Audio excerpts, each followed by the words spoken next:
train? I thought all of Dormant's railways have been destroyed in the fighting. There could be survivors. Let's take a look inside. Welcome back everybody to another edition of Quincy Beoulve's Let's Play. And today we're at the ghost train. And it looks like I can't go back. Hey! Looks like we can get in through here. So Randy, we can't just wander around out here all day. We have to find some shelter. So Randy, don't worry, it'll only take a second. So Randy,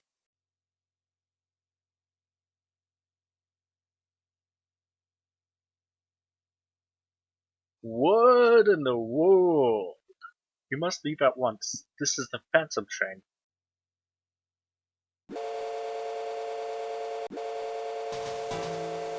It's moving! You must get off this train at once. The door won't open! I feel we are too late. What did you say this train was? This is the Phantom train. It carries the souls of the departed to their final destination. Wait a second. You're saying this train's giving us a one-way ride to the afterlife? Unless we find a way off, I am afraid that is exactly where we will end up. Well, I'm afraid that's a trip I'm going to have to pass on. If it won't let us off, then we'll stop it ourselves. Let's make for the engine room. So what happened last time? We were going through the forest and we needed to find some shelter.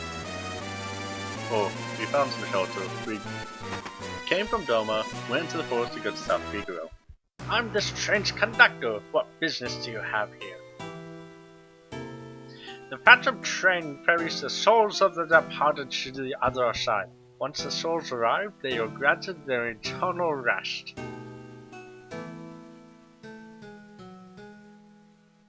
You want to stop the train? Search every corner of the engineer's compartment. I'm sure there's a way. Might these be timetables? These? They're all blank. This train carries the dead to the afterlife. It's a little tough to be making timetables with as much conflict in the world as there is now.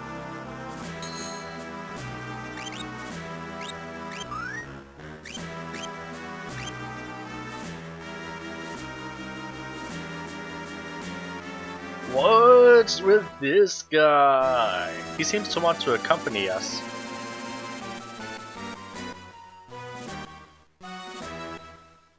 So today we're going through the ghost train, and I just want to say happy Friday the 13th! Well, the date isn't the 13th, but the video number is the 13th, and it's coming out on a Friday, and it's the ghost train episode. By the way, this is going to be a pretty long episode because I wanted to get all of the ghost train into one episode. Yeah.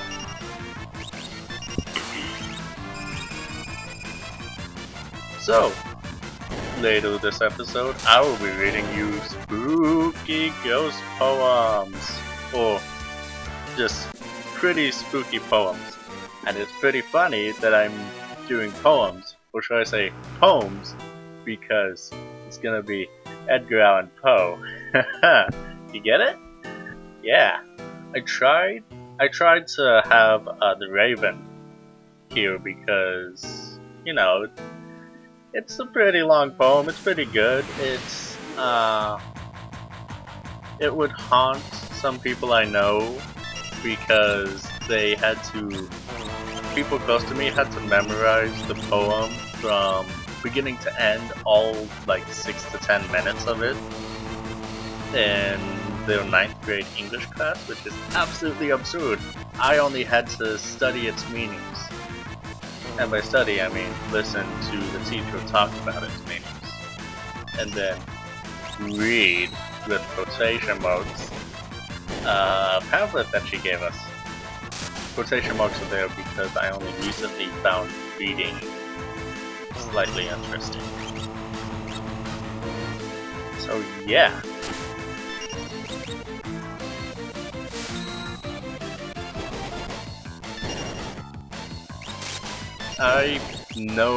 I've heard of the ghost train. I don't know if you only encounter it this one time in the game, or if you encounter it multiple times. Oh, there's a shop in here. Wow. Thank you. Let's see. Now I'm gonna get a lot of potions. All right, sounds good. Get some eye potion. Stock antidotes. I don't know what green sugars do really. I mean, I could probably check. Oh well. I have a few.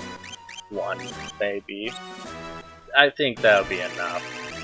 Ooh, I'm gonna get all the shurikens I can get, so that Edge can be as awesome as he can be. That's like the third of my guild, but oh well.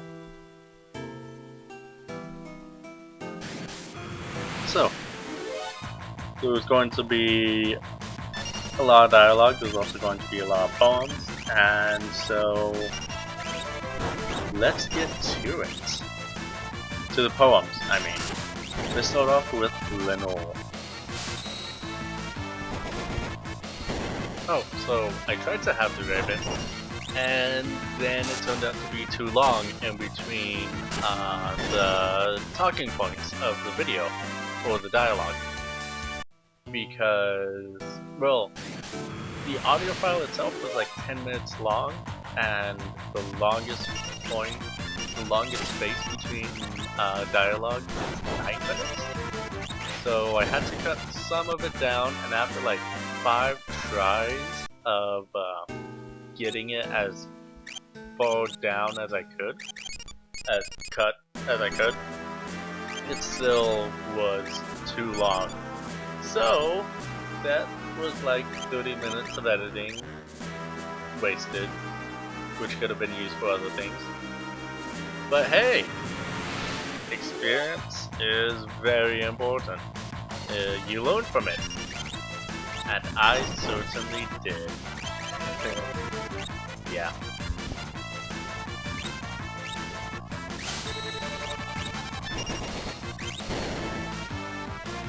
Ah, broken is the golden bowl, the spirit flung forever.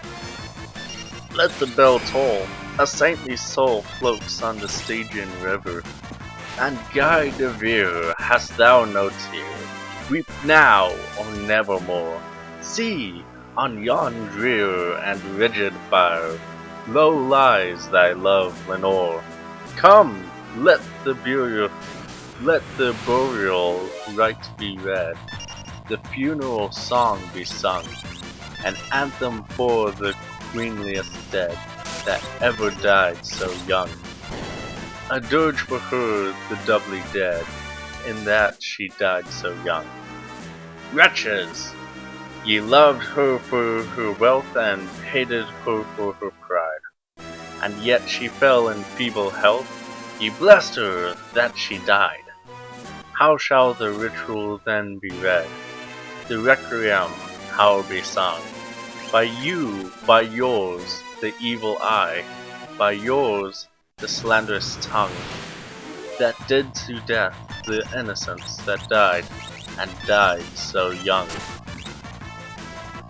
Peccavimus, but rave not thus, and let us Sabbath song go up to God so solemnly, the dead may feel no wrong.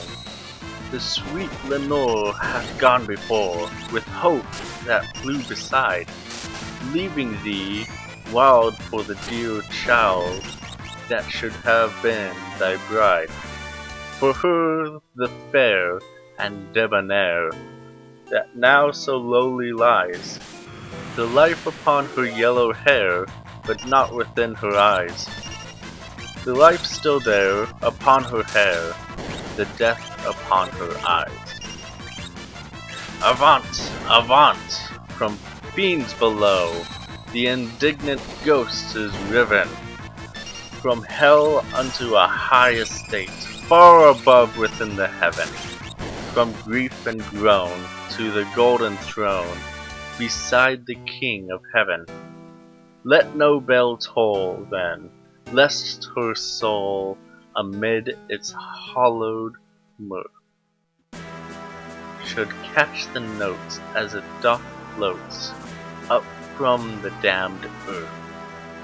And I, tonight my heart is light, no dirge will I appraise, but waft the angels on her flight, with the pain of old days. So that is the poem Lenore, which is a little interesting how Lenore is the woman in The Raven. And there are so many similarities in the word choice that Poe uses, such as nevermore, evermore. It's just, you don't really hear those words. So it's just a little interesting that he chose to use those all the time for his poem. No escape.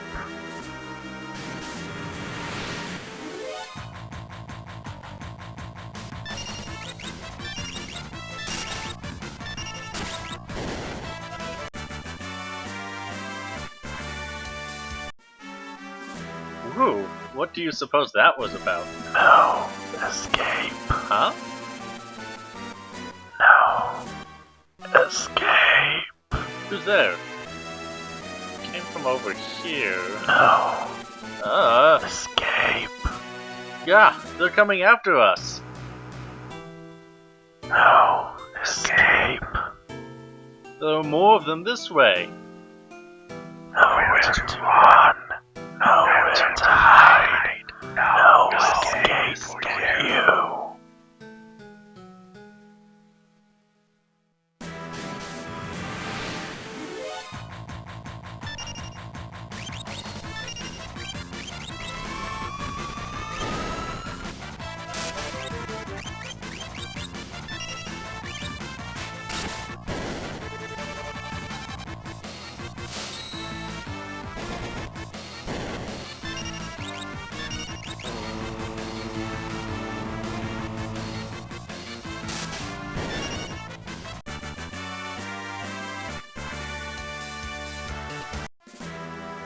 Nowhere to run.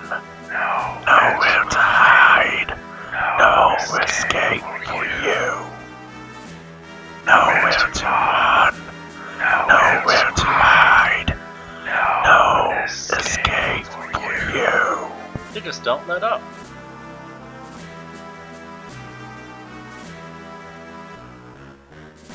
I believe we have reached a dead end, Sir Randy.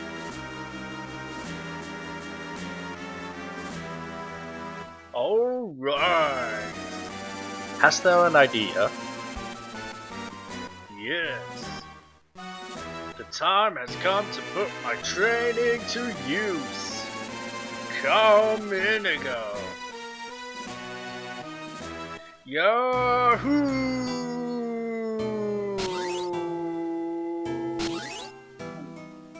Ah!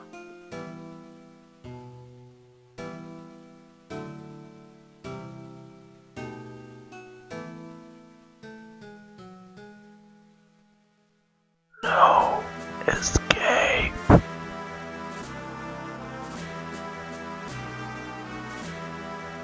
They just don't let up. You'll have to detach the rear cars. Alright, so the rear cars are attachment. Well, while I look for it, why don't I read you the poem Spirits of the Dead? This is also by Poe. Enjoy. Thy soul shall find itself alone, mid dark thoughts of the grey tombstone. Not one of all the crowd to to pry into thine hour of secrecy.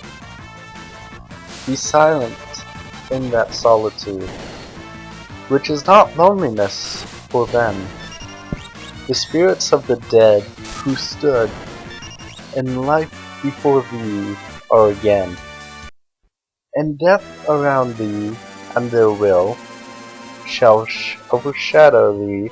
Be still.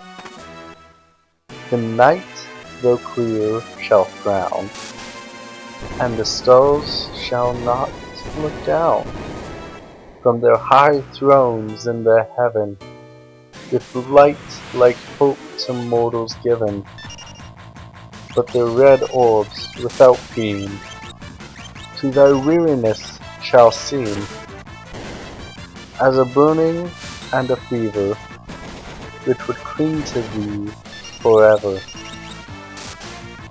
Now are the thoughts thou shalt not banish, now are visions ne'er to vanish. From thy spirit shall they pass, no more like dewdrop from the grass. The breeze, the breath of God, is still, and the mist upon the hill, shadowy, shadowy, yet unbroken, is a symbol and a token. How it hangs upon the trees, a mystery of the mysteries. So that was Spirits of the Dead by Edgar Allan Poe. Well, all the poems I'm going to be saying today, that I'm going to be reciting today, are going to be by Poe. You know, this poem reciting is actually pretty fun. You know, if I run out of something to talk about, or I'm not exactly sure what I should talk about, like I forget a topic, or I don't have enough suggestions, then I might just do poetry all the time. I mean, unless you guys don't want to hear poetry, but then if you don't, I'll be judging every single one. My judging eye. How scary would that be to have an eye that's specifically made to judge? But anyways, so, yeah, I'll be reciting poetry whenever I have a lot of downtime, or a lot of dead air time. Yeah. Oh hey, it's a hall. I'm just sitting in the big chair, because I'm a big boy.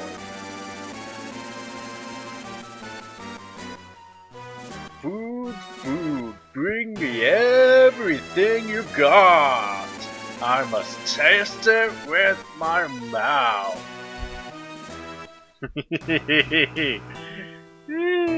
I can't believe that this was actually an option if you sit in there. Is this train's food truly safe to eat?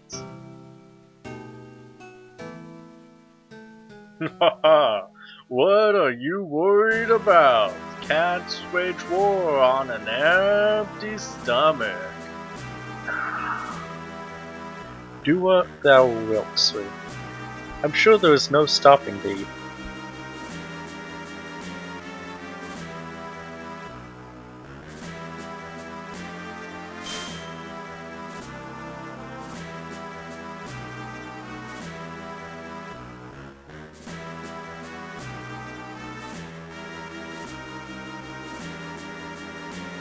Woo, I'm stuffed. Shall we get moving?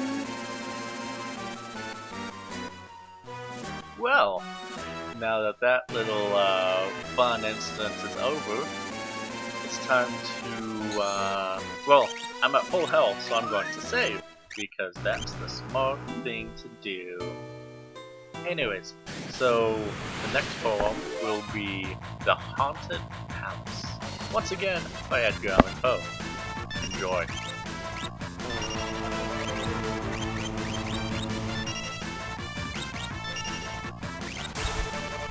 In the greenest of our valleys, by good angels tenanted, once a fair and stately palace, radiant palace, reared its head.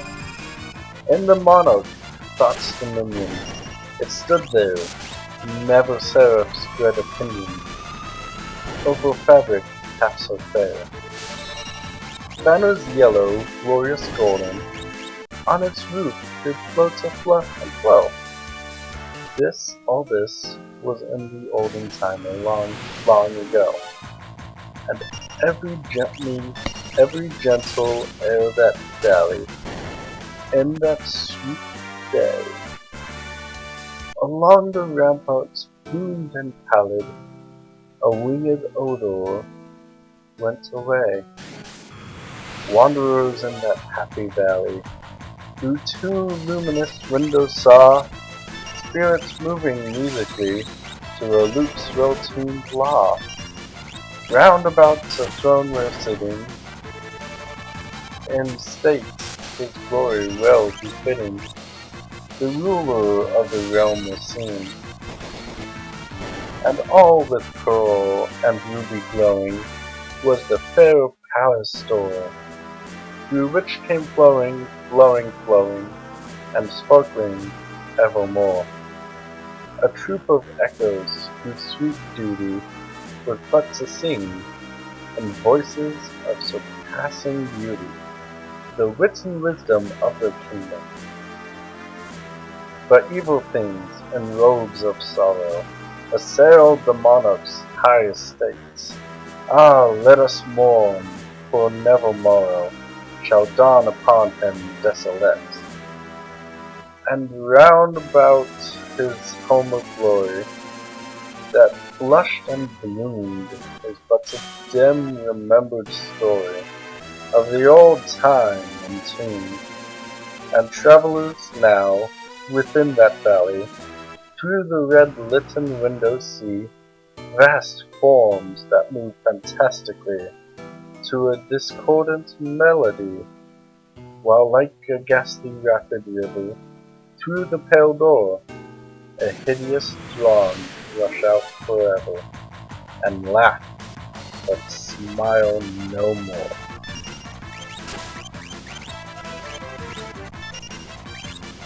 You know, there is a lot of similarities between Poe's work. It kind of makes me wonder if he wrote it as it's supposed to be a sequential story from poem to poem, most of the time. Because I have a lot of the same feeling for a lot of his work. Like, it seems like it should be sequential, but maybe I just want it to be because I say, hey, that'd be pretty cool. I don't really know. I wonder if someone ever, like, put them side by side in a story, like, hold it right there! I am Siegfried, the greatest swordsman in all the world, and that treasure belongs to me. If I were you, you over-muscle-headed moose, I'd grab Grandpa there and run away while you still can. Greatest windbag is more like it. You're the one who had best beat a brave retreat. What? Brazen words for a man about to be spitted upon my blade like a plump and juicy pig. On guard!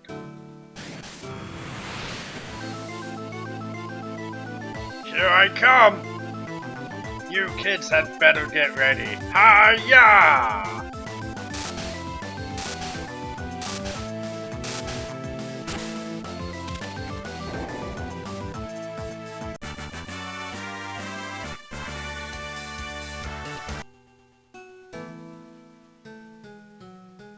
No, it can't be, but the last laugh belongs to me. Ah ha ha, the treasure is mine. Au revoir, my friends. What? What? That's possible. Well, I guess technically that is possible because this is the game. But I'm going to find you, Siegfried. I'm gonna find you, and I'm gonna hunt you down. You're going to rue the day that you were born. Or the day that you stole treasure from me. I mean, perfectly fine that you were born. Kind of born, I guess, created because you are just an NPC. But you're gonna hate when I find you. I'm gonna kill you. I'm gonna have that treasure. I hope you don't steal. I hope you don't sell it or give it away, because you will belong to me. You're gonna be really sorry when I find you. I don't know what that snap is for. I'm just angry. I want to snap. Like, it's gonna be like if I find you, that treasure belonged to me. You got it? Well, technically it didn't. But I'm the adventurer. Because I am the adventurer, I am entitled to everything that is placed inside the treasure chest. Your birth certificate? Mine. Your life savings? Mine. The medicine that you need to help your grandma? Mine. Why? Because I am the adventurer and I have access to that treasure chest. If you don't want me to steal something from you, don't put it in treasure chest. Don't. Well, depending on the game, don't put it in your pocket. Depending on the game, it's fine to put it in your pocket. But if you're in like Skyrim or something where pickpocketing exists, then you don't want to put it in your pocket. Otherwise, it's basically the same thing as in a treasure chest, where I am entitled to whatever it is. Of course, this is all within a video game, and we're talking slowly NPCs. I don't mean if you find something in a treasure chest in real life, or someone's pocket, or someone's safe box at home, or anything like that. No, that's very bad. That is considered stealing in real life, as you guys should know. But yeah, actually, if you find a treasure chest and you find stuff inside, that would be pretty funny, like in real life. Like a big comical treasure chest that you'd find in a game, or like a pirate ship digging up an island that a pirate ship went to bury the treasure, which is actually kind of funny because that only happened once or so, like according to records. Like, I should probably double check who it was. I wasn't really expecting my rant to come here, but most pirates, whenever they got treasure, they would spend it immediately. And of course that's if they even funded treasure. Because a lot of the time, due to the working conditions, you didn't really plunder that much treasure. Ooh, save point. Yeah. Which means that the boss should be soon. Anyways, so, pirates, they didn't plunder. The majority of what they plundered was supplies and food, because that's a little more important than gold when you're on the seat. This is the engineer's compartment. We've got to find a way to stop this thing fast. Alright, something's written here. To stop the train, shut the first and third pressure valves, then throw the switch located by the smokestack.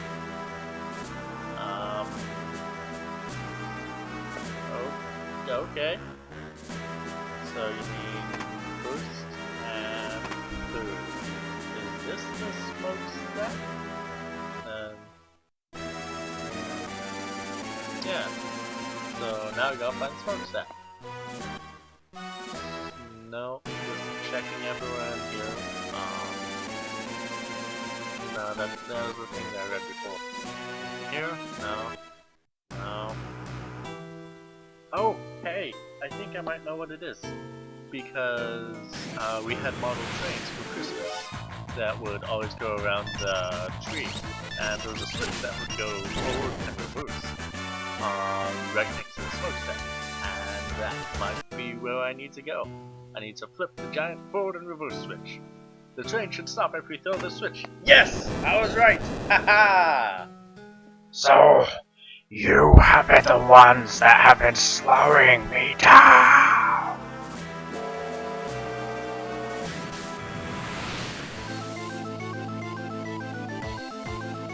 Hey, hey! It's the iconic Ghost Train battle! Where you can suplex him, but I don't know how to suplex. I only know this one blitz. So I'm going to guess that, yeah, I'm gonna guess that you fight him again later in the game when you get suplex? I'm not exactly sure if I have any other blitzes. You know, probably before this I should have double checked what all of my blitz combos were. Can you check that? I don't even know. Oh. He's already dead. That was easy. Am I over leveled or something? Jeez. I will let you go, but first there is something I must do. And the ghost train is defeated, and we can leave this forest. Right? He's letting us off. Alright, so I'm going to guess that that is a yes. We can leave the forest. Which means we can go to South Figaro! Oh, but that means that this episode is almost over. Lame. It seems we have arrived. Wait, South Figaro? I mean Nosh. Duh.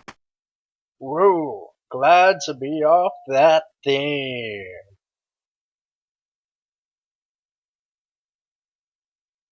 The faster we leave that train behind, the better.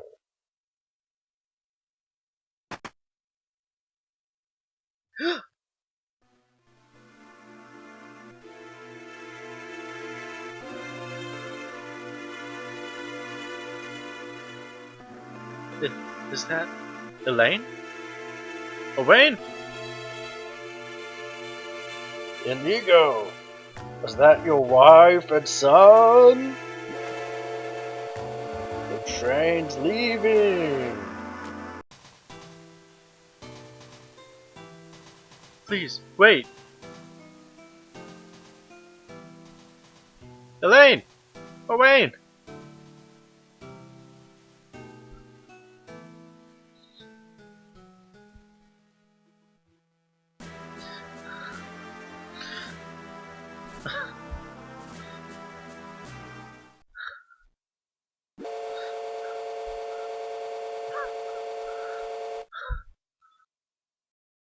Poor Inigo Montoya. That's just really sad. I just want to give you just a big hug, to be honest. Best you can be. So, I will see you guys next time on Quincy Beoulve's Let's Play. Fly high and dream big. Bye.